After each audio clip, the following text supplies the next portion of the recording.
વલ્લભીપુરના પ્રગટેશ્વર મહાદેવ મંદિરે વાલ્મીકી સમાજે ધ્વજા અર્પણ કરી। વાલ્મીકી વાસથી વાજતે ગાજતે જળયાત્રા મંદિરે પહોંચી। પવિત્ર શ્રાવણ માસના સૌ પ્રથમ બુધવારે વલ્લભીપુર શહેરના વાલ્મીકીજી સમાજના લોકો દ્વારા પ્રગટેશ્વર મહાદેવ મંદિરે ધ્વજા અર્પણ કરવામાં આવી હતી।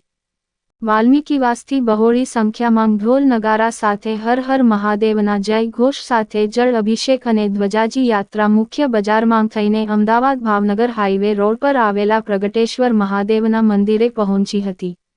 વાલ્મીકી સમાજના બહેનો અને ભાઈઓ દ્વારા સૌપ્રથમ મહાદેવને ધ્વજા અર્પણ કરવામાં આવી હતી, ત્યારબાદ જળ અભિષેક કરવામાં આવ્યું હતું। આ દરમિયાન ભાઈઓ અને બહેનો દ્વારા મહાદેવના ગુણગાન ગવાયા હતા। પ્રગટેશ્વર મહાદેવના મંદિરના મહંત વિપુલગીરી ગોસ્વામી જણાવ્યું હતું કે આ જળાભિષેક યાત્રા દર શ્રાવણ માસના પ્રથમ બુધવારે વલ્લભીપુર શહેરના વાલ્મીકી સમાજને સમર્પિત કરી છે। આ કાર્યક્રમનો મુખ્ય ઉદ્દેશ સામાજિક સમરસતા સ્થાપવાનો છે।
શું નામ આપનું?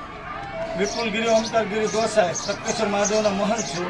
બાપુ, આજના કાર્યક્રમ શું હતો અને શેના લક્ષી હતો?